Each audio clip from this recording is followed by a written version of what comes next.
Xo'p, demak ekran tekshiramiz. Ekran yaxshimi? Hozir men ekran o'rashaman. Xo'p, uje sizlarga ekran ko'rinayotgan bo'lishi kerak.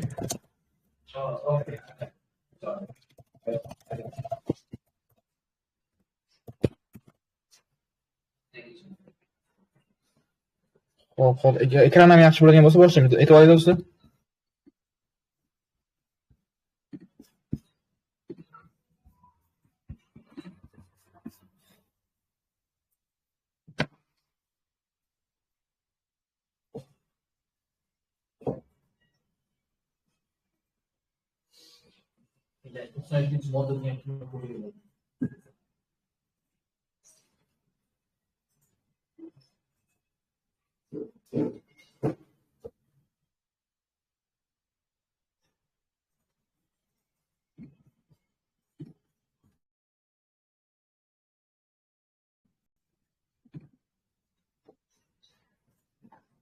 Hozir to'g'rilayapti. Hozir yaxshi emas ekan, ko'rdim mana.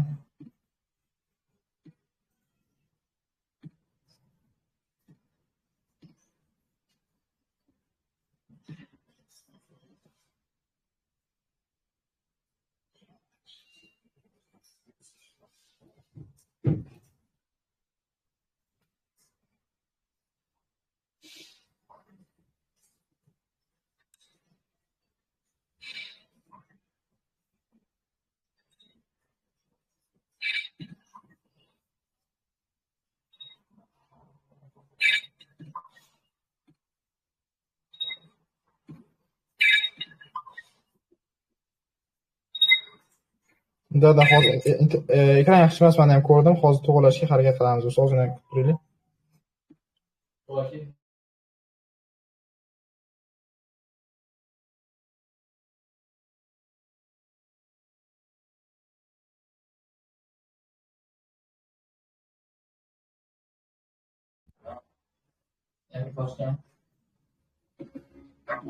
Menimcha endi to'g'rilandi.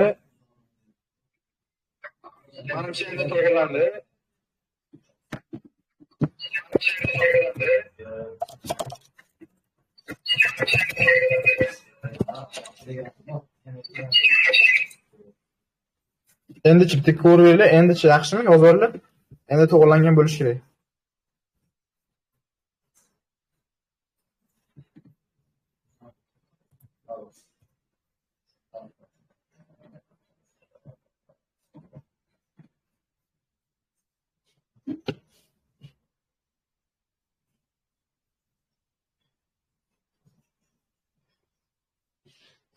Yaxshi, zo'r. Demak, qaylar do'stlar, o'tib bo'ladi. Boshlashdan oldin bitta narsani aytib o'taman. Ya'ni yangi qo'shilganlar yoki endi ko'rayotgan video darslarni biz har kuni noldan narsa olib kelamiz. Anchasi o'tildi, jamxonasi o'tildi, hamma mavzular tepada kanalga tashlab qo'yilgan. Ko'rib chiqsanglar bo'ladi, noldan boshlamoqchi bo'lganlar. Demak, bugun biz 22-biletni ko'rib chiqamiz. O'tganda 21-biletni ko'rib chiqdik. Ya'ni har bitta biletda hozir vaziyatda bizda 20 tadan savol bor. Har bitta 20 ta savolni noldan to'liq tahlil qilamiz hozir ham. Demak, o'tgan darslarning videosi hammasi kanalda zapis qilingan. Demak, bugun 22-darsdan boshlasak bo'ladi. Xo'p, demak, 22-biletda bizda 20 ta savol bor ekan. Keyin hammasini ko'rib chiqamiz. Xo'p, demak, birinchi savoldan boshlaydigan bo'lsak, qaysi transport vositasi haydovchisi yo'l berishi kerak? Demak, ko'rib turibmiz do'stlar. Bizda birinchi navbatda e'tibor qilishimiz kerak bo'lgan narsa bu qanaqa yo'lda ketishyapti, o'sha narsani aniq olishimiz kerak. Bizda ko'rib turibmiz, aylanma harakat tashkil qilingan yo'l ekan. Mana belgi bor, bu buyuruvchi belgilar guruhi va aylanma harakat deb nomlanadi. Aylanma harakat nima deydigan bo'lsanglar, aylanma harakat bizda mana bu krug, bilsizlar, mana kruglar bo'ladi, aylanma harakat qilinadigan joylar. O'sha joy aylanma harakat deyiladi. Ekan aylanma harakat vositalari endi qo'shilmoqchi bo'lgan transportlarga nisbatan ustunlikka ega. Demak, bu vaziyatda bizda imtiyoz bor va imtiyozi yo'q transportlari bor.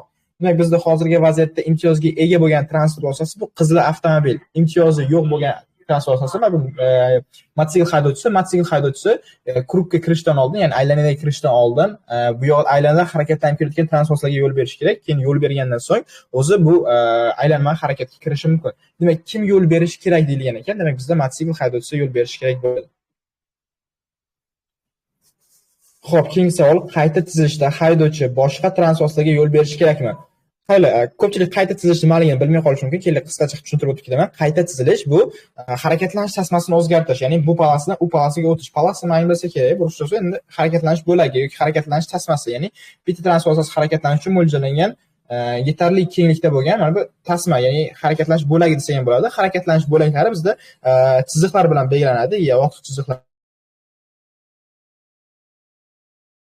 bilan uzuq chiziqlar bo'lishi mumkin.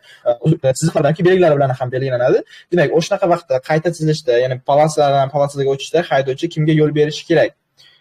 Ya'ni transportlarga yo'l berish kerakmi degan savol berilyapti. Demak, F1 kerak agar transport qo'shni bo'lak bo'yicha yo'lakay harakat qilsa. F2 kerak emas. F3 o'zaro qayta tizilishda barcha hollar, demak qaylar? Pastdan keladigan bo'lsak, javoblarga qaraylik. F3 da aytilgan o'zaro qayta tizilishda barcha hollarda kerak. O'zaro qayta tizilish bu degan aslida tasavvurda bitta transport o'ng polasidan ketyapti, ikkinchi transport chap polasidan kelyapti. Ikkalasi ham harakatlanish tasmani o'zgartirmoqchi, ya'ni polasidan o'zgartirmoqchi bo'lsa, aytayapti, yo'l berish kerak bu yerda ikkalasi ham deyapti-da. Bu yerda kim birinchi yo'l berishini ko'ra olish kerak. Birinchi kim yo'l berishi u yerda o'ng qo'l qoidasi bilan ishlatiladi. Ya'ni o'ng tomoni bo'sh bo'lgan transport o'sha vaziyatda yo'l beradi. Hozir yaxshiroq tushunishlar uchun men qarayman, choraha bormi, qanaqadir savollar. Qarang, mana bunaqa narsa. Tasavvur qiling, mana ikki transport kelyapti. O'zaro qayta tizilish qanaqa bo'ladi? Nima harakatni qanaqa tasavvurlasiz o'zi, ya'ni ikkita polasidan bitta yo'nalishda harakatlanib kelyapti. Mana bu yerda ham transport bor deb harakat qilgan bo'lsak, tasavvur qiling, bu yerda choraha yo'q, shunchaki yo'l davom etgan. O'sha vaziyatda kim yo'l beradi degan bo'lsa, ikkalasi ham, masalan, qizil avtomobil bu polasiga o'tmoqchi bo'lsa, bu yoqda boshqa, ya'ni sariq avtomobil bo'lgan bo'lsa, sariq avtomobil bu polasiga o'tib harakatlanmoqchi bo'lsa, bu yerda o'ng tomoni, mana o'ng tomonidagi transportga yo'l berish kerak. Mana bu yerda sariq bo'ladigan bo'lsa, sariq avtomobil qizil avtomobilga birinchi yo'l beradi. Qizil avtomobil birinchi bu yoqqa o'tib oladi, keyin sariq avtomobil u yoqqa o'tib oladi. Xuddi shu narsa bizda o'zaro qayta tizilish deyiladi. Ya'ni bitta yo'nalishda faqatgina palasalarni almashtirib olyapti. O'sha narsani aytdi, o'zaro qayta tizilishda barcha hollarda degan. Barcha hollarda degan joyi bizda xato. Nima sababdan? Chunki bunaqa vaziyatda o'ng tomoni, ya'ni o'ng tomonida transportsiz bo'lgan transportsiz yo'l beradi. Barcha holatlar emas. Bu yerda o'ng qo'l qoidasi ishlatish kerak. Agar siz o'ng tomonda bo'ladigan bo'lsangiz, yo'l bermasligingiz kerak. Masalan, qaysi savolda mana 5-savol. Agar mana bitta qizil avtomobil, mana bitta sariq avtomobil bor. Demak, qizil avtomobil bu yerda yo'l berish kerak emas, sariq avtomobilga agar bu harakatlanish tasmasini bu yoqqa o'zgartirayotgan bo'lsa, ya'ni chap tomonga o'tayotgan bo'lsa, qizil sariq avtomobil o'ng tomonda bo'ladi. Xuddi shu narsa aytilyapti bizda qayta tizilishda. Demak, o'sha sababli F3 varianti xato. F2 varianti aytyapti, kerak emas, yo'q, kerak. Bu narsa kerak bo'ladi. Kerak emas deb shunchaki aytib qo'ya olmaymiz. F1 da endi to'liq javob berilgan, ya'ni kerak agar transportasi qo'shni bo'lak bo'yicha yo'lakay harakat qilsa. Demak, agar bizda transportsiz bo'ladigan bo'lsa, qo'shni yo'lak bo'yicha harakat qilyapti. Siz tasavvurlang, harakatlanish tasmasidan harakatlanish, boshqa harakatlanish tasmasiga o'tsa, o'sha orqamizdan kelayotgan o'sha yo'nalishda, o'sha harakatlanish tasmasida kelayotgan transportga yo'l berishimiz kerak. Ya'ni pavorotni chirog'ini yoqib yoki qanaqadir ogohlantiruvchi chiroqni yoqib, biz birinchi o'tishimiz kerak degan narsa emas. Har doim boshqa harakatlanish tasmasiga o'tayotgan vaqtimizda biz boshqa o'sha harakatlanish tasmasida harakatlanib kelayotgan transportga yo'l berishimiz kerak. Shu sababli biz hozirgi vaqtda to'g'ri javob sifatida F1 variantini belgilaymiz. Xo'p, bunday vaziyatda haydovchi nima qilish kerak? Bu boy kanalga tashlangan savol, o'shandan ham yana kelib bitta tushuntirib o'tib ketaman. Mana ko'rib turibsizlar, mana avtobus haydovchisining orqasida taniqlik belgisi yopishtirilgan. Bu belgi, ya'ni bolalar degan belgi. Bu degani, bu belgini ko'rdikmi, o'sha transportda bolalar tashilayotganligini bilishimiz mumkin. Demak, ko'rib turibmiz, mana bolalar guruhini tushirgan. Endi o'sha bolalar guruhi qatnov qismini kesib o'tyapti. Bu o'sha vaziyatda qizil avtomobil nima qilish kerak? F1 oldinda yaqin fara chiroqlarini yoqib va uzluksiz turish ishorasini berib, eng kam tezlik bilan turgan transport vositasini aylanib o'tish kerak. Bunaqa narsa xato, chunki hozir signal chalib yoki bo'lmasam biroz kamroq tezroq bo'lsa ham, ya'ni fara chiroqlarini yoqib, o'sha bu sariq avtomobil aylanib o'tish kerak deyapti. Bu narsa xavf tug'diradi. U narsa mumkin emas. F2 qatnov qismida o'tayotgan bolalarga yo'l berish kerak. Demak, mana shu narsa bizda hozirgi vaziyatda to'g'ri javob. Mana bolalar qatnov qismidan o'tyaptimi, o'shalarga yo'l berish kerak, keyin o'zi harakatlanishi mumkin. F3 bu yo'l qismida o'tishi kerak, chunki bolalar qatnov qismini piyodalar o'tish joyidan kesib o'tmayaptilar. Demak, bizda hozir endi bu savoldan bilishimiz mumkinki, agar bolalar guruhi piyodalar o'tish joyidan tashqarida o'tayotgan bo'lsa ham, ularga yo'l berishimiz kerak. Faqatgina zebra chiziqlarida, ya'ni piyodalar o'tish joylarida emas, balki boshqa holatlarda ham yo'l berishimiz kerak bo'ladi. Shu sababli bizda hozirgi vaziyatda to'g'ri javob F2 varianti bo'lib qoladi. Xo'p, mazkur taniqlik belgisi nimani bildiradi? E'tibor bergan bo'lsanglar, bunaqa belgi, ya'ni yo'l belgisi yo'q, bu taniqlik belgisi. Xuddi mana bu belgiga o'xshab, mana bolalar guruhini tashiyotgan belgiga o'xshab, u ham transport vositasi orqasida yopishtiriladi. Bu nima haqida ma'lumot beradi desanglar, hozir aytaman sizlarga. Mana F3 variantida belgilangan ekan, mexanik transportatsiyasida tishli turumlangan shiplar, shinalar o'rnatilganligini, ya'ni bizda bilsanglar qishlarda harakatlanish uchun mo'ljallangan shinalar bor. Agar transportatsiyaga shunaqa shinalar o'rnatilgan bo'lsa, biz mana shu narsani, mana shu taniqlik belgisini transportatsiyaning orqasiga o'rnatib qo'yishimiz mumkin, ya'ni yopishtirib qo'yishimiz mumkin. Mana T harfidan bilib olsanglar bo'ladi. Mana turumlangan degan. O'zinglar uchun qanaqadir kalta so'z yasab olsanglar bo'ladi. Demak, T mana bu yerda turumlangan. Boshqa variantlar hatto masalan F1 da aytilgan ekan, oldin qatnov qismi notekis bo'lgan yo'l qismi. Yo'q, bu narsa haqida ogohlantirish bermaydi yoki hech qanaqa ma'lumot bermaydi. Bu taniqlik belgi. F2 oldinda shu yo'nalishda harakatlanish uchun 3 bo'lakli yo'l qismini. Yo'q, bu narsa ham xato javob. Demak, hozir ko'ryapsizlar, variantlar orasida bu T harfiga yaqin variant ham yo'q ekan. O'zinglar uchun kalit so'z sifatida mana turumlangan, tishli turumlangan degan variantni belgilab olsanglar bo'ladi. Xo'p, keyingi savol. Chorrahani kesib o'tish navbatini ko'rsating. Bunaqa savollar o'ylaymanki, hammaga yod bo'lib ketdi. O'sha hamma chorrahani tushunib bo'ldi, chunki ancha darslardan beri mana oldingi darslarda chorrahalarni o'tdik, har xil chorrahalarni ko'rdik, undan tashqari savollar ham yechanmiz. Xo'p, demak, bizda ko'rib turibmiz, uchta transportatsiya bor, chorrahaga yaqinlashib kelyapti. Chorraha bizda teng ahamiyatga ega bo'lmagan chorraha, chunki bizda yo'l belgilari bilan ikkinchi darajali yo'l va asosiy yo'llar belgilab qo'yilgan. Demak, bizda asosiy yo'lda qaysi transportatsiyalar deydigan bo'lsak, bizda yashil avtomobil va qizil avtomobil asosiy yo'lda. Demak, lekin bizda ikkinchi darajali yo'l belgisi yo'q. Bilasizmi? Ikkinchi darajali yo'l bizda yo'l bering belgisi bilan o'rnatilardi. Yo'l bering belgisi uchburchak shaklda bo'lardi. Hozirgi vaziyatda stop belgisi bilan o'rnatilgan ekan. Bu stop belgisi bo'lsa ham biz bilishimiz kerak ikkinchi darajali yo'ldaligimizni. Mana shu narsani unutib qo'ymanglar. Stop belgisi ham bizga ikkinchi darajali yo'lda ekanligimizni ko'rsatadi agar u chorrahalarda o'rnatilgan bo'lsa. Demak, bu yerda chorrahada o'rnatilgan, demak biz hozir stop belgisini oldiga keldikmi deb bilishimiz mumkin. Biz ikkinchi darajali yo'ldamiz. Bu yerda to'xtab, asosiy yo'ldagi transportatsiyaga yo'l berib, keyin o'zimiz harakatlansak bo'ladi. Demak, bizda asosiy yo'ldagi transportlar, ya'ni yashil va qizil avtomobillar birinchi harakatlanishi kerak. Yaxshilab ahamiyat beradigan bo'lsak, ularning yo'llari kesishmayapti. Yashil avtomobil to'g'ri o'tmoqchi, qizil avtomobil to'g'ri o'tmoqchi. Bu degani hozirgi vaziyatda ikkala transportatsiya ham birdaniga, ya'ni bir vaqtning o'zida chorrahani kesib o'tishlari mumkin. Demak, bir-biriga xalaqit bermaydi bular. Demak, qizil va yashil avtomobillar chorrahani kesib o'tdimi, bizda oxirgi bo'lib mana bu ko'k avtomobil qolyapti. Oxirgi bo'lib bularga yo'l bergandan keyin, ya'ni yashil va qizil avtomobilga yo'l bergandan keyin ko'k avtomobil chapga burilib topishimiz kerak. F1 ko'k, qizil ayni vaqtda yashil bilan. Yo'q, bu narsa emas. Ko'k birinchi o'tilyapti bu yerda ko'ryapsiz. Navbatda birinchi bo'lib ko'kni yozib qo'ygan. Ko'k bizda oxirgi bo'lib o'tayotgandi. F2 qizil, ko'k, yashil. Bu yerda endi qanaqa bo'lyapti? Qizil, ko'k, yashil. Bu yerda agar mana bu nima edi, belgilar bo'lmaganda, teng ahamiyatli yo'l bo'lganda xuddi shunaqa tartib bo'lardi. O'ng qo'l qo'dash ishlatilardi. U yerda hech qanday belgi ham, svetofor ham yo'q. Teng ahamiyatli yo'llar o'sha paytda o'ng tomon bo'sh bo'lgan transport birinchi harakatlanib, qizil, undan keyin ko'k, undan keyin yashil harakatlanadi. Lekin bu bizda teng ahamiyatli chorraha emas, bu ahamiyatlari jihatdan teng bo'lmagan chorraha. Shu sababli bu yerda hozir belgilarga bo'ysunib, birinchi, ikkinchi va uchinchi harakatlanish ketma-ketligi ko'rsatilyapti. Ya'ni aniqlayapmiz. F3 qizil ayni vaqtda yashil bilan, keyin undan keyin ko'k. Demak, mana shu variant bizda to'g'ri. Qizil bilan yashil ayni vaqtda bir vaqtda o'tyapti, undan keyin oxirgi bo'lib bizda ko'k avtomobil chapga burilyapti. Shu sababli to'g'ri javob sifatida F3 variantini belgilasak bo'ladi.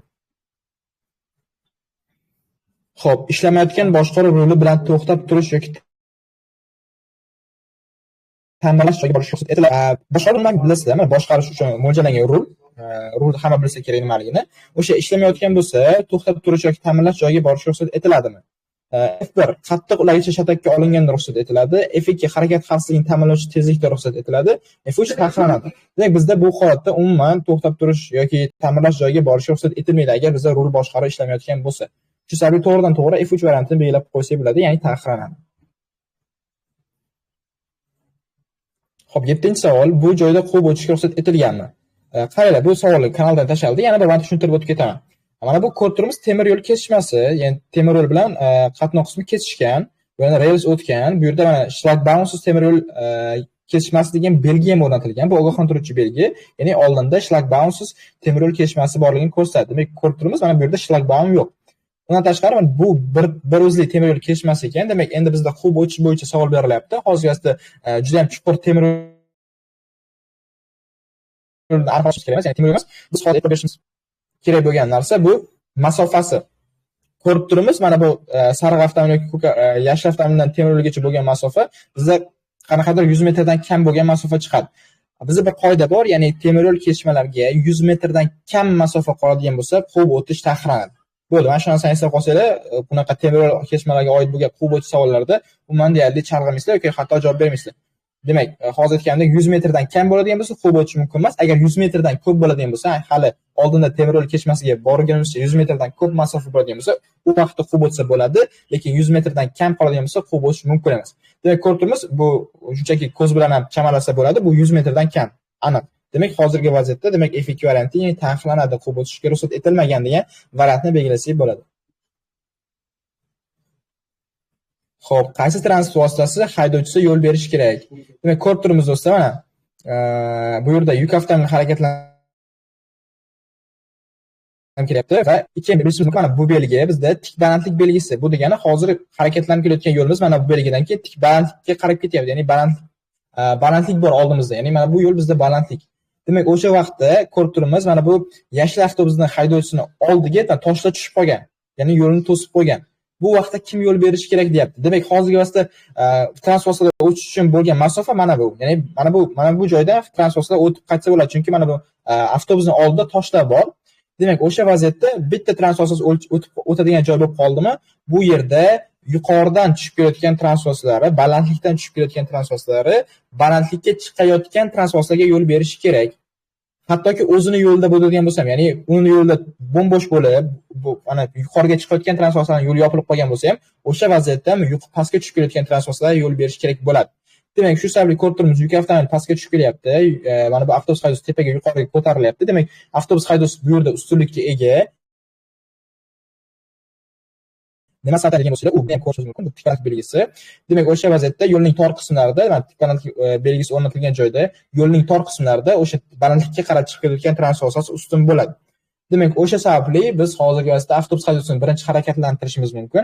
Undan keyin esa yuk avtomobili avtobusga yo'l berib, o'zi ikkinchi bo'lib harakatlanadi. Demak, bizda kim yo'l berishi kerak deb savol berilgan ekan. Demak, bizda yuk tashuvchi avtomobilning haydovchisi degan variantni belgilaymiz. Xo'p, keyingi savol. Manevr vaqtida haydovchi har doim ogohlantiruvchi ishorasini berishi kerak. Biz bilamiz, manevr nimaligini. Manevr bu harakatlanish. O'zbekchada, endi o'zbekcha emas-ku, endi o'zimizga to'liqroq tushunarli tilda harakatlanish deb aytsak bo'ladi. Ya'ni harakatlanish vaqtida haydovchi har doim ogohlantiruvchi ishorasini berish kerakmi? Biz bilamiz, ogohlantiruvchi ishoralar nimaligini. Mana qo'l bilan beriladigan ogohlantiruvchi ishoralar bo'lsa ham, o'sha avtomobilning o'zida chiroqlar orqali beriladigan ogohlantiruvchi ishoralar bor. Mana pavorotning chiroqlari, o'shalar ham bizga ogohlantiruvchi ishoralarga kiradi. O'sha ogohlantiruvchi ishoralarni har doim berish kerakmi haydovchi deb savol berilyapti. F1. Faqat agar uning orqasida boshqa transport vositasi harakatlanayotgan holda. F2. Faqat agar uning transport vositasi burilishni ko'rsatuvchi chiroqlar bilan jihozlangan holda. F3. Faqat serqatnov harakatli yo'lda. F4. Faqat u harakatning boshqa ishtirokchilarini chalg'itmagan hollarda. Demak, qaranglar. Bizda F1, F2, F3 variantlari xato, chunki bular qaranglar. F1 da aytayapti, agar orqasidan faqatgina transport vositasi bo'ladigan bo'lsa, lekin agar transport vositasi bo'lmaydigan bo'lsa ham biz nima deydi? Harakatlanish vaqtida ogohlantiruvchi ishoralarni berishimiz kerak. Balkim oldimizda transport vositasi bordir, balkim endi burilishni amalga oshirmoqchi bo'lgan transport vositalari bordir. Farqi yo'q. Faqatgina orqamizdagilar zarurlar emas, bizni ogohlantiruvchi ishorani berish faqatgina orqadagilar uchun emas, bu barcha uchun, oldimizdagilar uchun yoki piyodalar uchun hammaga kerakli narsa. O'shaning uchun biz har doim bu ogohlantiruvchi ishorani berib yurishimiz kerak. F1 javobi bizda xato javob sifatida qabul qilinadi. F2 faqat aytilgan ekan, faqat agar uning asosasi bo'lishini ko'rsatadi. Biz bilamiz, qo'lda ogohlantiruvchi ishoralar bor. Ba'zi hollarda o'sha ba'zi bir transportlari burilishni ko'rsatuvchi chiroqlar bilan jihozlanmagan bo'lishi mumkin. Masalan, olaylik, masalan, velosiped haydovchilari. Ular berib yurish kerak aslida ogohlantiruvchi ishoralar agar jihozlanmagan bo'lsa. Demak, F2 varianti ham bizda hozirgi vaqtda noto'g'ri variant hisoblanadi. F3 faqat serqatnov harakatli yo'lda. Demak, agar transportlar ko'proq bo'lsa, ogohlantiruvchi ishorasini berishimiz kerak, agar kam bo'ladigan bo'lsa, bermasligimiz kerak deyapti. Lekin biz aslida har doim berib yurishimiz kerak. F4 variantiga keladigan bo'lsak, qaranglar, F4 variantida biroz izohga qo'shimcha kiritilgan, faqat u harakatning boshqa ishtirokini chalg'itmagan hollarda. Demak, biz ogohlantiruvchi ishoralarni berishimiz kerak har doim, faqatgina u boshqa ishtirokchilarni chalg'itmagan hollarda, ya'ni boshqa ishtirokchilarni chalg'itmasligi kerak. O'sha holatlarda biz F4 variant, hozirgi F4 variant belgilasak bo'ladi, ya'ni hamma hollarda boshqa ishtirokchilarni chalg'itmagan holatda desak, to'g'ri javob bo'ladi. Xo'p, demak, bizda 10-savol, aholi punktlarida tashqarida, yuk avtomobil yukxonasida odamlarni tashishda qanday eng yuqori tezlikda harakatlanish ruxsat etiladi? Demak, bu narsa, ya'ni bu narsa tezlik mavzusi o'tilgan, juda ham oson mavzu. Savolga e'tibor beringlar. Bizda nimani so'rayapti? Ya'ni aholi punktlaridan tashqarida, demak bizda bilishimiz mumkin, aholi punktlaridan tashqaridagi tezlik me'yorlariga rioya qilishimiz kerak. Endi transport turi qanaqa ekan deydigan bo'lsak, yuk avtomobili yukxonasida. Ya'ni bu odamlarni tashishi mo'ljallangan yuk avtomobili ekan. O'sha odamlarni tashishi mo'ljallangan yuk avtomobili aholi punktlaridan tashqarida qanday maksimal tezda harakatlanishini yozib yuboraman. 10-savolga javob deb o'sha kommentariyada javob qoldiringlar, chunki o'tgan darsda emas-ku, undan oldingi darsda men tezlik mavzusini o'tganman. O'ylaymanki, ko'pchilik o'sha darsni ko'rgan va biladi. Xo'p, demak 10-savolga javob. Xo'p, kanalga tashlab yubordim, o'sha kommentni yozib qo'yinglar. Bizda variantlar bor. O'ylaymanki, hammaga ko'rinyapti. F1 40 km/s, F2 50 km/s tezlik, F3 60 km/s tezlik, F4 70 km/s tezlik, F5 80 km/s tezlik. Bu yerda hech qanday chalg'ituvchi yoki chalib qoluvchi anaqalar, ya'ni savolda ham unaqa narsa yo'q, variantlar orasida ham unaqa narsa yo'q. To'g'ridan to'g'ri savol berilyapti, to'g'ridan to'g'ri aniq raqamlar bilan bizda javoblar berilgan. Faqatgina e'tiborli bo'lishimiz kerak bo'lgan narsa bu aholi punktlaridan tashqarida deyilgan va yuk avtomobili yukxonasi odamlarni tashdi. Ya'ni yuk avtomobillarning yukxonasi odamlarni tashdi deyaptimi? Demak, biz bilishimiz kerak, bu yuk avtomobil. Xuddi mana shu ikkita narsani bilsanglar, demak javob berishinglar mumkin bo'ladi.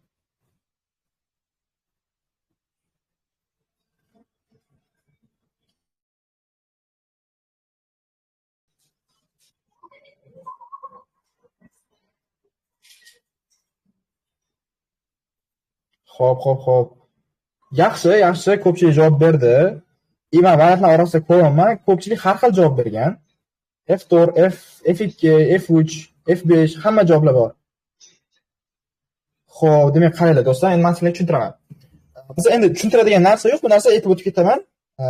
Xo'p, demak, endi to'g'ri javob aytadigan bo'lsam, bu yerda bizda to'g'ri javob F3 bo'ladi. 60 km/s tezlik. Eslab qo'yinglar bu narsani, aholi punktlaridan tashqarida deyapti, yuk avtomobili yukxonasi odamlarni tashyapti. Agar e'tiborli bo'ladigan narsa aytdimmi, hozir yuk avtomobilini o'zi emas, yuk avtomobili odamlarni tashishi mo'ljallangan, ya'ni odamlarni tashishi yuk avtomobillar bor. U yuk avtomobillar faqatgina 60 km/s tezlikda harakatlana oladi. Agar yuk avtomobilining o'zi bo'ladigan bo'lsa, u 80 edi. Lekin bu yerda odamlarni tashishi mo'ljallangan yuk avtomobili bo'ladigan bo'lsa, u 60 km/s tezlik bo'lishi kerak. O'shaning uchun men o'ylayman, ko'pchilik F5 javobini berdi, 80 km/s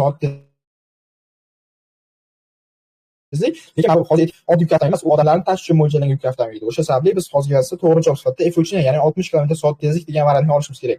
Bu o'sha hozirgi darsda aytgandek, odamlarni tashishi mo'ljallangan yuk avtomobillarining holat punktlaridan tashqarida maksimal harakatlanish uchun belgilangan me'yor tezligi. Xo'p, o'ylaymanki, hammaga tushunarli bo'ldi. Keyingi yana bunaqa savollar uchrab qoladigan bo'lsa, o'zingiz to'g'ri javob bera olasizlar. Xo'p, demak 11-savolga o'tamiz. Transport vositasining haydovchisi oldida to'xtash chizig'i chizilgan va svetoforning yashil yoritgichi yoniq bo'lgan chorrahaga yaqinlashyapti, nima qilish kerak? Demak, biz yotiq chiziqlarni o'rganganda bilgandik, ya'ni to'xtash chizig'i bor. To'xtash chizig'i chorrahalarga chiziladi ko'pincha. Ya'ni svetoforning qizil ishorasi, ya'ni svetoforning ta'qiblovchi ishorasi yoki bo'lmasam yo'l patrul xodimining ta'qiblovchi ishorasida qayerda to'xtashligimizni ko'rsatadi. Ya'ni biz masalan svetofor qizil yonganda o'sha to'xtash chizig'ini oldiga kelib to'xtashimiz kerak. Keyin yana yashil yongandan keyin harakatni davom ettirsak bo'ladi. Yoki bo'lmasa svetofor bo'lmasa yo'l patrul xodimi bo'ladigan bo'lsa, yo'l patrul xodimi qachonki bizga to'xtashni buyurganda, o'sha chiziqni oldida to'xtashimiz kerak. Keyin o'zimiz yana o'sib bergan vaqtda yurib ketishimiz mumkin. Endi savolga e'tiborli bo'ladigan bo'lsak, to'xtash chizig'larini tushundik, nima uchun ishlatilishini tushundik. Endi savolda aytilyapti, agar transportning haydovchisi oldida to'xtash chizig'i chizilgan va svetoforning yashil yoritgichi yoniq bo'lgan chorrahaga.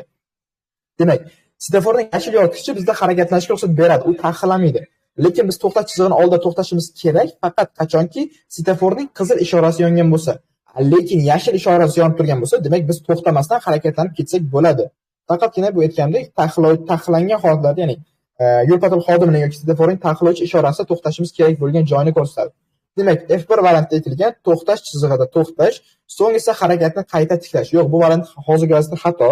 Chunki bizda yashil svetoforning yashil ishorasi yonib turibdimi, to'xtamasdan harakatlanishimiz mumkin.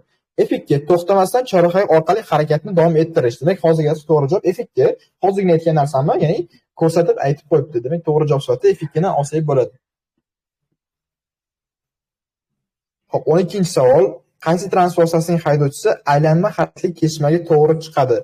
Ko'rib turibmiz do'stlar, mana harakatlanish, ya'ni krug kirib kelamiz, ya'ni aylanma harakatga kirib kelamiz. Mana belgi orqali kirsak bo'ladi. Biz aylanma harakatga xohlagan polossamizdan kirsak bo'ladi do'stlar. Mana bu polosadan yoki bu polosadan ham kirsak bo'ladi. Demak, hozirgi vaqtda ikki haydovchi ham, ya'ni ikki haydovchi ham to'g'ri chiqyapti. Faqatgina bu harakatlanish asmasidan kirsin yoki faqatgina bu harakatlanish asmasidan kirsin degan variant yo'q. Demak, hozirgi vaqtda ikki haydovchi ham degan variantni belgilaymiz.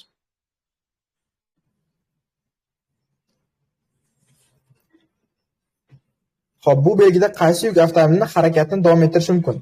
Demak, bu biz bilamiz, taqiqlovchi belgi, ya'ni yuk avtomobillarining harakatlanishini taqiqlaydi. Mana bu yerda 8 tonna degan yozib bor ekan, adashib qolyapti. 8 tonna qarasizlar, yukxonasiga chizilganda, faqatgina yuki 8 tonnadan ortmasin ekan degan o'ylab bo'lib qolyapti. Unaqa emas do'stlar. O'sha yuk avtomobilni umumiy o'zini vazni, yuklari bilan umumiy hisoblaganda 8 tonnadan ortmasligi kerak. Faqatgina yukini vazni emas, bu variantlar chalg'ituvchi variant sifatida qo'shiladi. Faqatgina yuki deb aytishadi. Lekin unaqa emas. Bu o'sha yuk avtomobili agar umumiy hisobda 8 tonnadan ortiq bo'ladigan bo'lsa yoki 8 tonna bo'ladigan bo'lsa, bu belgi o'rnatilgan joyda harakatlanishi kerak bo'lmaydi. Demak, F1 variantda qaraymiz, 8 tonnagacha yuk ortgan avtomobil. Demak, mana bu yerda aytdimki, hozir narsa yuk haqida gap ketyapti. Yo'q, aslida yuk emas, umumiy hisobda avtomobilning o'ziga, ya'ni hisoblanadi. Umumiy vazni hisoblanadi. Demak, davom ettirish mumkin deyilgan ekan 8 tonnagacha yuk ortgan avtomobil. Tasavvur qilinglar, 8 tonnagacha yuk ortdi. Tasavvur qiling, 709, masalan, qancha? 709 tonna yuk ortdi. 7.9 tonna yuk ortdi-da, undan tashqari avtomobil yuki ham borki, o'zini vazni ham borki, adashmasam 1 tonna, 2 tonna chiqib qoladi, o'zi ham yuk avtomobil bo'ladigan bo'lsa. O'shanda 8 tonna olib ketyapti. 8 tonna yuk ko'tarish quvvatiga ega bo'lgan bo'sh avtomobil. Bu narsa ham bizga to'g'ri javob bo'la olmaydi. 8 tonnadan yuk ko'tarish bo'ladigan bo'lsa, balki yuk avtomobilning o'zi 8 tonnadan oshib ketadi. Hozir yana yukka to'xtalyapti. Lekin yukka to'xtalgan ko'p javoblar, masalan, shunaqa savollarda xato bo'ladi. Yukini umuman ahamiyati yo'q. F3 endi ruxsat etilgan to'la vazn 8 tonnadan ortiq bo'lmagan avtomobil. Demak, mana shu narsa hozir bizga to'g'ri javob. Hozir aytgandek, bu 8 tonna va 8 tonnadan ortiq bo'lgan transportlarning harakatlanishini taqiqlaydimi? Demak, bizda F3 javobida aytayapti, 8 tonnadan ortmagan deyapti. Ya'ni 8 tonnadan past deyapti. Demak, 8 tonnadan kam bo'ladigan bo'lsa, u transportasining vazni u bemalol bu belgi o'rnatilgan joyda ham harakatlanishi mumkin bo'ladi.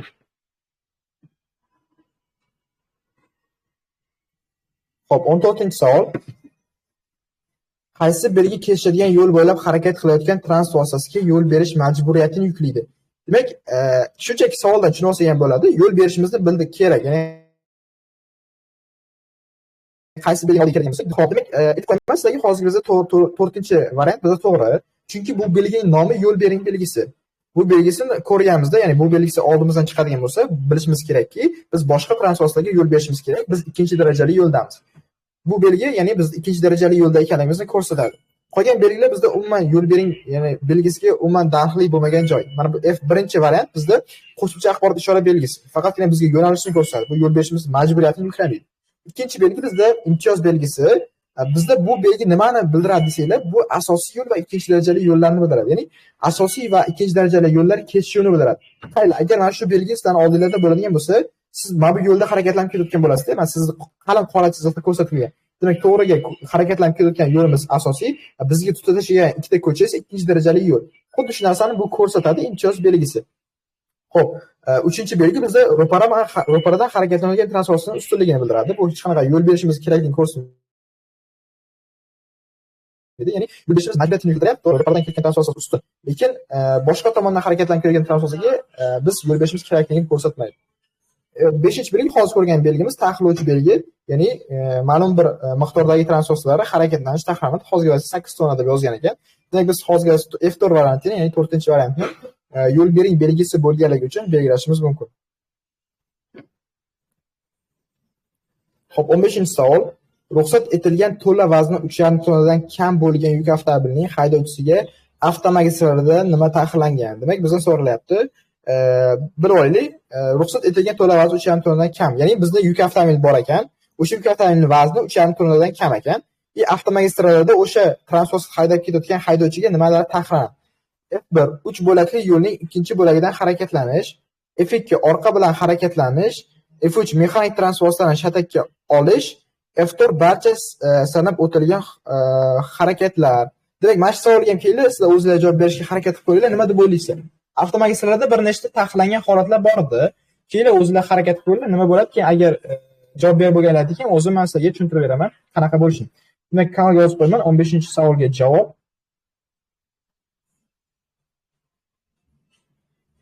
Xo'p, kanalga yozib qo'ydim hozir. Bitta ko'rib o'zingizlar harakat qilib qo'yinglar, topishga. Demak, biz yuk avtomobil harakatlanib ketyapti avtomagistralda. Demak, unga nima taqiqlangan avtomagistralda harakatlanib ketayotgan vaqtda?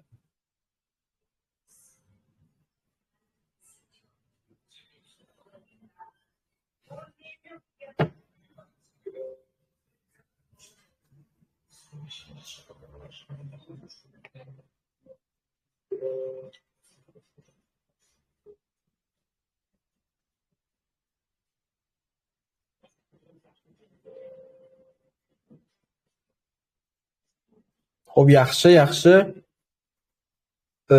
Demak, zo'r. Men ko'pchilik ko'raman, to'g'ri javob berishyapti. Men o'ylagandim, bu savolda chalg'ib qolsanglar kerak deb o'ylagandim, lekin chalg'madinglar, bilar ekansizlar, zo'r. Xo'p, keling endi tushuntirib beraman, tahlil qilib beraman. Qaranglar, ruxsat etilgan to'lovlar o'shan to'ldan kam bo'lgan yuk avtomobili avtomagistralda harakatlanib keladi. F1 javobini hatto mana taqiqlangan deb o'ylab ko'ramiz. Qaranglar, nima deyilgan? 3 bo'lakli yo'lning ikkinchi bo'lagida harakatlanish. Bu narsaga bizda taqiq yo'q, lekin bitta narsaga yuk avtomobil harakatlanish yo'nalishining chap bo'lagida harakatlana olmaydi. Ya'ni ularga chap harakatlanish tashmasida harakatlanish mumkin emas. Lekin o'rta bo'lakdan harakatlanish mumkin. Demak, 3 bo'lakli bo'ladigan bo'lsa, ikkinchi bo'lak bu o'rta bo'lakka to'g'ri keladimi? Lekin 3 bo'lakli yo'lning 3-bo'lagidan harakatlana olmaydi. O'shanisi taqiqlangan. Yuk avtomobillari avtomagistrallarda chetki chap tasmadan harakatlanishi taqiqlangan, lekin hozirda F1 da unaqa narsa berilmagan ekan. Shunchaki ma'lumot o'rnida aytib ketaman. Demak, F1 javobi to'g'ri. Ruxsat etiladi demoqchiman, ya'ni taqiqlanmagan. Bu narsa bizda taqiqlanmagan, lekin bizda taqiqlangan savolni so'rayapti. F2 orqa bilan harakatlanish. Qaranglar, bu narsa bizda to'g'ri javob. U narsa taqiqlangan, chunki orqa bilan harakatlanish har qanday transportga avtomagistrallarda taqiqlanadi. Bo'ldi. Yuk avtomobil emasmi, mototsiklmi, oddiy transportasimi, ularga hammasiga orqa bilan harakatlanish taqiqlanadi. F3 mexanik transportlarni shatakka olish. Men aytib o'tganman, avtomagistralda har qanday turdagi shatakka olishga ruxsat beriladi. F4 esa barcha sanab o'tilgan harakatlar. Ko'pchilik mana bu uchala savolda ham masalan uncha e'tibor bermaydi, shatakka olish taqiqlangan bo'lsa kerak yoki orqadan harakatlanish taqiqlangan, o'zi ishonch komil. Lekin F1 javobini ham belgilab qo'yishadi, to'g'ri javob sifatida. Ko'pchilik barcha sanab o'tilgan harakatlar F4 variantini belgilab qo'yishadi. Mana sizlardan shuni kutdim. Ko'pchilik F4 variantini belgilab qo'ysa kerak. Mana ko'rib turganlaringizdek, uchalasi ham qanaqadir taqiqlangan holatlarga o'xshab ketadi. Lekin eslab qo'yinglar, F1, F3 variantlar taqiqlanmagan. Avtomagistrallarda mumkin. Mexanik transportlarni shatakka olish har qanday holatda mumkin. Demak, bizda to'g'ri javob hozirgi vaqtda F2 varianti bo'ladi. Bilan harakatlanish. Xo'p, keyingi savol. Siz qo'yib o'tish uchun chiqdingiz va bexosdan ro'paradan kelayotgan avtobusni ko'rib qoldingiz. Agar siz qo'yib o'tishni tugallay olishingizga ishonchingiz bo'lmasa, siz. Xo'p.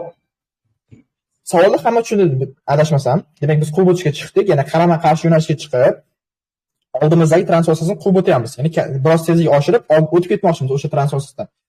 U narsani qarama-qarshi yo'nalishga chiqib qilmoqchimiz. Shunday qarama-qarshi yo'nalishga shuni chiqqan paytimiz biz ko'rdikki, avtobus bor ekan yo'limizdan, ya'ni ro'paramizdan avtobus kelyapti. Keyin o'yladik, biz ishonchimiz yetmayapti, ya'ni ko'zimiz yetmayapti. O'sha yonimizdagi transportni quvib o'tib, yana avtobus haqida o'sha vaziyatda nima qilishimiz kerak? F1 tovush xabarini berib, faralarini yoqib, quvib o'tishni uni tugallaguncha davom ettirishingiz kerak. Demak, F1 javob aytayapti, juda ham xavfli narsani aytayapti bizga. Signal chalib, oldimizdagi avtobusga fara chiroqlarini yoqib, quvib o'tishni dakonsa oxirigacha olib borishimiz kerak. Lekin bu narsa xato, chunki ertaga agar avtobus sal kattaroq tezlikda harakat qilayotgan bo'lsa, biz bilan to'qnashuv sodir bo'lishi mumkin. Juda ham katta narsa, ya'ni juda ham katta avariya yuz beradi. O'sha narsa bu xavf tug'dirgani sababli bu narsa bizga to'g'ri javob bo'la olmaydi. F2 tezlikni asla ko'paytirishingiz va quvib o'tishni tezroq tugallashingiz kerak. Demak, bu narsa ham ko'p sodir bo'ladi. Masalan, haqiqiy hayotda ham, ya'ni ko'pchilik haydab ketayotgan payti, quvib o'tishga chiqqan payti tezlikni oshirib, agar oldingizda transport kelayotgan bo'lsa, tezlikni oshirib tezroq o'zini palatsiga o'tib olishga harakat qiladi. Lekin bu narsa juda ham xavfli, chunki ertaga oldimizdagi transport bo'lsa ham bizni tezligini kamaytirmasdan o'sha tezlikda kelaveradigan bo'lsa, ya'ni u yerda ham qanaqadir yo'l transport hodisasi sodir bo'lishi mumkin. Shu sababli ikki variantda F3 aytilgan tezlikni kamaytirishingiz va avval egallagan bo'lagingizga qaytishingiz kerak. Demak, bu narsa xat to'g'ri. Ya'ni biz birdan turib qarama-qarshi yo'nalishga chiqdikmi, oldimizga qanaqa transport kelyaptimi? Demak, yana o'zimiz ko'zimiz yetmayaptimi o'sha transportni quvib o'tishga, ya'ni yonimizdagi transportni quvib o'tib, ro'paramizdan kelgan transportni vositasiga xalaqit bermaslikka ko'zimiz yetmayaptimi? Demak, yana o'zimiz orqaga harakatlanib, tezligimizni kamaytirib, o'zimiz harakatlanish tasosasiga o'tib olishimiz kerak. Keyin o'sha transport o'tib ketgandan keyin yana o'zimiz quvib o'tishni amalga oshirsak bo'ladi, yana to'g'ri vaqtni tanlab. Shu sababli biz to'g'ri javob sifatida F3 variantini belgilaymiz. Xo'p, 17-savol. Yo'lovchilarni tushirish uchun bu belgi o'rnatilgan bo'lakda to'xtashga ruxsat etiladimi? F1 agar bo'lak qatnov qismining o'ng chetida joylashgan va u yotiq uzluksiz chiziq bilan qatnov qismidan ajratilmagan bo'lsa ruxsat etiladi. F2 taqiqlanadi, F3 ruxsat etiladi. Qaranglar, bu narsa birinchi navbatda birlaylik. Bu qanaqa belgi? Bu belgi yo'nalishga ega bo'lgan transportlar harakatlanish uchun mo'ljallangan tasma belgisi. Bu belgi o'rnatilgan joyda biz bilishimiz mumkin, faqatgina bekatlarga ega bo'lgan transportlar harakatlanish uchun mo'ljallangan tasma bor. Ya'ni u ko'pincha holatlarda qatnov qismining eng chetki o'ng bo'lagida bo'ladi va o'sha tasmada faqatgina bekatlarga ega bo'lgan transportlar harakatlanishi mumkin. Bularga avtobuslar kiradi, trolleybuslar kiradi va boshqa transportlar, ya'ni marshrutkalar kirishi mumkin. Demak, o'shanaqa vaziyatda biz mana shu belgiga o'tib, mana shu belgi o'rnatilgan tasmaga o'tib, yo'lovchilarni chiqarishimiz va tushirishimiz mumkinmi? Bizda bu narsa mumkin, faqatgina hozir F1 joyida aytib qo'ygan holatda. Agar bo'lak qatnov qismining o'ng chetida joylashgan bo'lsa, ya'ni u o'ng tomonimizda bo'lishi kerak va u yotiq uzluksiz chiziq bilan qatnov qismidan ajratilmagan bo'lsa, ya'ni bilamiz yotiq uzluksiz chiziq, bir chizig'i boshqa chiziq. Bu chiziq agar chiziq bilan ajratilmagan bo'lsa mumkin. Uzuq chiziq bo'ladigan bo'lsa mumkin, lekin bitta uzluksiz chiziq bo'ladigan bo'lsa, u paytda o'sha tasmaga o'tib yo'lovchilarni chiqarish va tushirish mumkin bo'lmaydi. Demak, to'g'ri javob bizda F1 varianti bo'ladi. Xo'p, 18-savol. Avtobus haydovchisiga yo'lovchilarni tushirish uchun to'xtashga ruxsat etiladimi? Qaranglar, bizda mana bir chizig'i, uzluksiz chiziq, hozirgi vaqtda qarama-qarshi yo'nalishdan ajratirish uchun, o'sha qarama-qarshi yo'nalishlarni ajratish maqsadida chizilgan. Demak, ko'rib turibmiz, mana bu agar avtobus haydovchisi yo'lovchilarni tushirish uchun to'xtasa, bu yerda mashina to'xtab turishga to'g'ri keladi, to'g'rimi? Yo'lovchilarni chiqarib tushirguncha. Lekin agar biz orqasidan transport kelib qoladigan bo'lsa, avtobus haydovchisi ishonch hosil qilish kerakki, u mana bu o'sha orqasidan kelayotgan transportchi uni aylanib o'tish uchun mana bu joyga sig'ishi kerak. Demak, o'sha narsa bizda yo'l qoidalarida belgilab qo'yilgan. Agar bir chizig'i bilan qarama-qarshi yo'nalish ajratib qo'yilgan bo'lsa, bir transportchi to'xtasa, o'sha transportdan belgiga chiziqgacha bo'lgan masofa eng kamida 3 metr bo'ladi. Agar 3 metrdan kam bo'ladigan bo'lsa, mana avtobus haydovchisi va mana bu chiziq orasidagi masofa 3 metrdan kam bo'ladigan bo'lsa, mana bu avtobus haydovchisiga hozirgi vaqtda to'xtashga ruxsat etilmaydi. Demak, biz endi aniqlashimiz kerak, ozgina hisob-kitob qilishimiz kerak. Bu yerda mana ko'rib turibmiz, umumiy yo'l qatnov qismining uzunligi 9 metr ekan. Demak, bizda qatnov qismlari qarama-qarshi yo'nalishga teng 2 ga bo'linadi.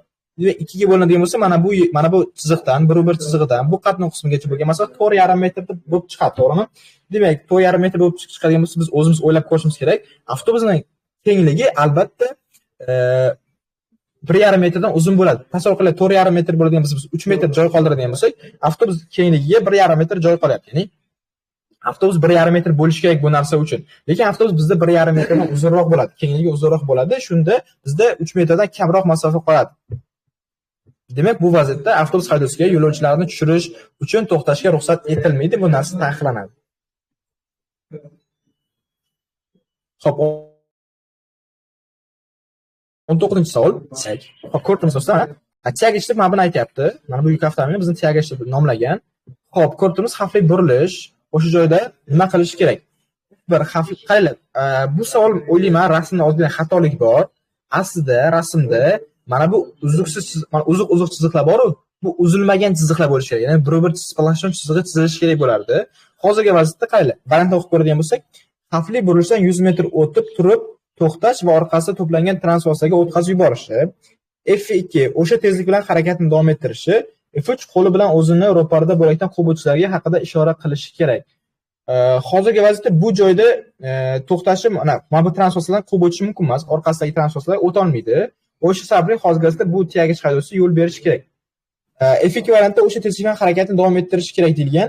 Qaranglar, nimaga rasmda xato bor deyapman? Mana bu uzuq chiziq bo'ladigan bo'lsa, mana bu kiyagich ozgina yurgandan keyin to'g'rimi xavfli burilish tugaydi-yu, mana bu transportlar bemalol qo'ysa bo'ladi-da. Agar uzluqsiz chiziq bo'lgan bo'lsa, qo'yib o'tish mumkin emas. O'sha vaziyatda mana bu kiyagich haydovchisi har doim to'xtash kerak, chetga to'xtash kerak, orqasidagi transportdan o'tkazib yuborish kerak, chunki ular qo'yib o'tishga chiqa olmaydi-ku, chunki bir chiziqda qo'yib o'tish mumkin emas. O'sha vaziyatda bular orqadagi transportdan o'tkazib yuborish uchun kiyagich haydovchisi to'xtashi kerak, keyin ular orqasidan o'tkazib yuborgandan keyin o'zi yana harakatni davom ettirsa bo'ladi.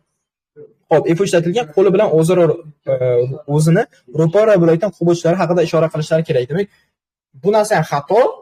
Bizni to'g'ri javob qilib qo'yadi. F1 javobi xavfli burilishda 100 metr bo'lib, 100 metr o'tib turib to'xtash va orqasida to'plangan transport vositalarini o'tkazib yuborish kerak. Demak, mana shu savol bo'yicha, ya'ni kiyagich bo'yicha o'zi bitta savol keladi. Bilib olinglar. Har doim to'g'ri javob, har doim. Endi u yerda qanaqa bo'ladi imtihonda bilmayman, chunki u meni o'ylashim bo'yicha bu yerda rasmda xato berilgan, balki o'ta to'g'ri bo'lishi mumkin. Agar rasmda mabodo xuddi shunaqa kelib qoladigan bo'lsa ham, bilinglarki, har doim kiyagich haydovchisi to'xtashi kerak, u orqadagilarni o'tkazib yuborish kerak. Xuddi shunaqa ma'noga ega bo'lgan. O'sha narsa faqatgina F1 da, ya'ni xavfli bo'lishdan 100 metr o'tib turib to'xtash va orqasida to'plangan transportni o'tkazib yuborish kerak. Bo'ldi, shuni tanlaymiz va to'g'ri javob bo'ladi. Xo'p, 20-savol. Bu yotiq chiziq nimani bildiradi? Xo'p, F1 piyodalash joyini, F2 velosiped yo'lkasining qatnov qismini kesib o'tadigan joyini, F3 mol haydaydigan joy. Keling, mana shu savolga o'zingizlar javob beringlar. Ya'ni bizning hozirgi oxirgi savol, 20-savol. O'zingizlar javob bersa juda ham yaxshi bo'lardi. Men hozir kanalga tashlab qo'yaman. 20-savolga javob o'zingizlar javoblarni qoldirsanglar bo'ladi. Mana shu chiziq nima uchun? Kimlar uchun bu?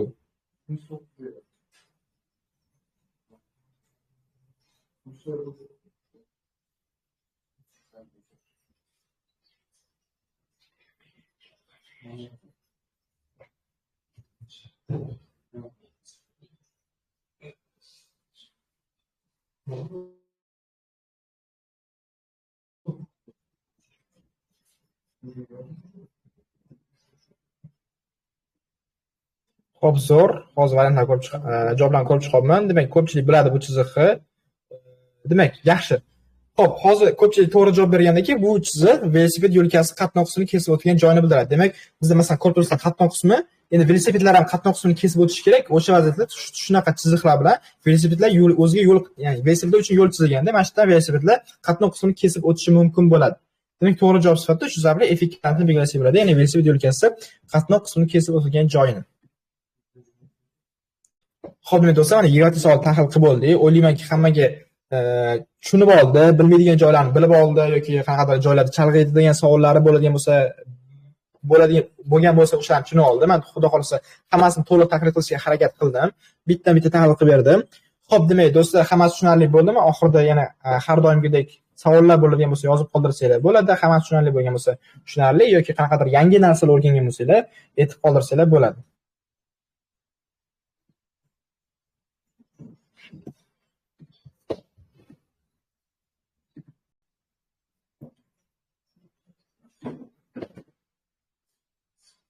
Hop.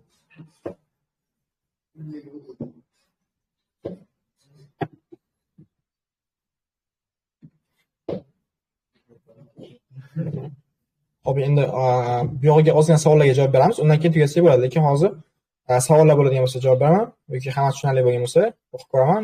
Zo'r.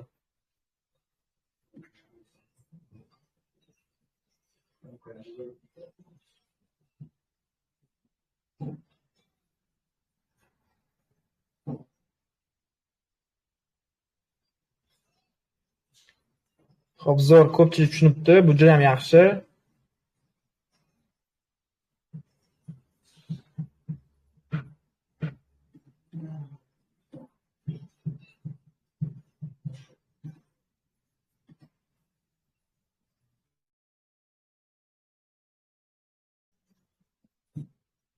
Bu narsa o'tganmiz-ku, mana gaylani, ya'ni tartibga soluvchilarni harakatlanish, ya'ni ishoralarni o'tganmiz. Kanalga tashlab qo'yilgan, kanalda teparoqqa chiqib har darsdan ko'rib chiqadigan bo'lsangiz, tagida ham yozib qo'ygan darsning mavzusi, o'sha yo'l patrul xodimlarini ishoralar degan mavzuni o'rgansangiz, ochib qaraydigan bo'lsangiz, ko'rib chiqsangiz, bilib olasiz, tushunib olasiz.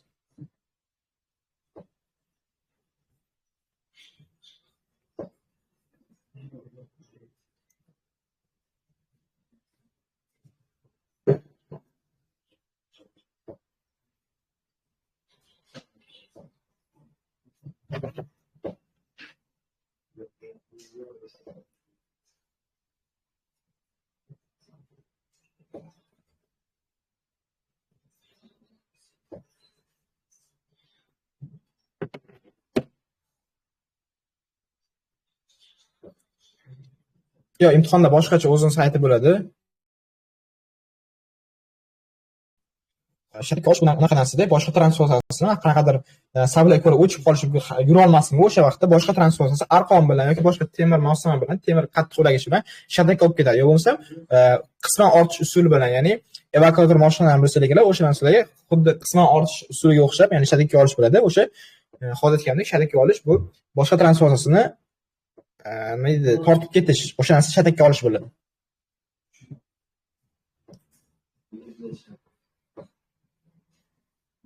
Qaysi variantda xato?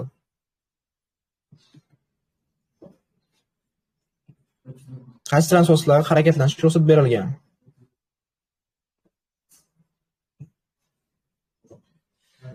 Xo'p, qaylar? Bu yerda qaylar? Yana tushuntirib o'tib ketaman. Bu yerda kimga ruxsat etilgan? Qaylar? Birinchi navbatda kimga taqiqlangan? Bu yo'l patrul xodimining ikkinchi holatda shunaqa turardi. Ya'ni o'ng qo'lini to'g'riga ko'targan holatda, chap qo'lini pastga tushirgan holatda. Bu vaqtda orqasiga harakatlanish taqiqlangan, har qanday yo'nalishda taqiqlangan. Bu degani yuk avtomobilga va avtobus haydovchisiga harakatlanishga ruxsat berilmaydi. Lekin chap tomondan kelgan transportlar barcha yo'nalishlarga harakatlanishi mumkin. Mana bu mototsikl haydovchisi faqatgina o'ngga harakatlanishi mumkin. Demak, o'sha variantni topishimiz kerak. Keyin qaraydi. Tushundim savolda nimaga mana bu oq avtomobil qayerga olishga ruxsat berilmayapti yoki chapga burishga ruxsat berilmayapti. Faqat o'ngga yoki to'g'riga degan savol berilishi mumkin. Qaranglar, tushuntiraman. Mana bu avtomobil xohlagan yo'nalishda yurishi mumkin. Agar bu chapga xohlasa, mana shu vaziyatda chapga yurishi mumkin, lekin agar bu chapga yurishni xohlasa, chap palasidan kelishi kerak edi. Lekin o'ng palasidan turib chapga burilib ketish mumkin emas. To'g'ri, ruxsat etiladi, lekin ruxsat etilganda ham xohlagan ishini qilib, masalan, o'ng palasidan burilib olirishi mumkin degani emas. Agar chapga burilishga ruxsat etiladi bu holatda, faqatgina chapga burilish uchun chap palasidan kelib burilsin. Orqaga qarilishga ruxsat etiladi bu holatda, faqatgina orqaga burilish uchun yana chap palasidan kelib, keyin orqaga burilsin. O'ngga burilishi, masalan, o'ngga burilishga ruxsat etiladi, o'ngga burilish o'ng tomonga ruxsat beriladi, ikkalasidan to'g'riga o'tsa bo'ladi.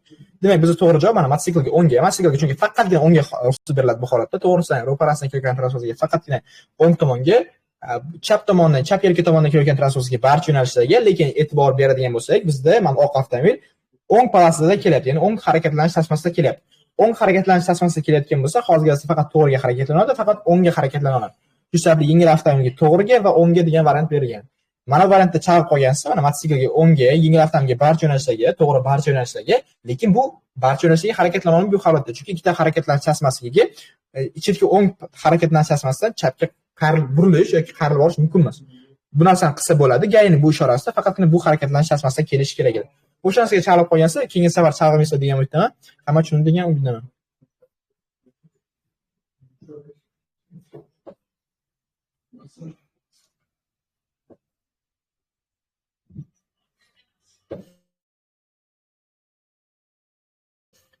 Zo'r.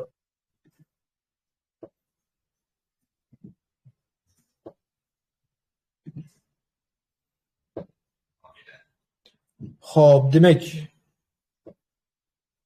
bugungi darsimizni tugatsak bo'ladi. Keyin dars tugatishdan oldin yana bir marta kurs haqida ma'lumot berib o'taman. Hozir kanalni tashlab ko'rdinglar. Ya'ni 20 kunlik kurs, 20 kunlik intensiv kurs. Bu kimlar uchun?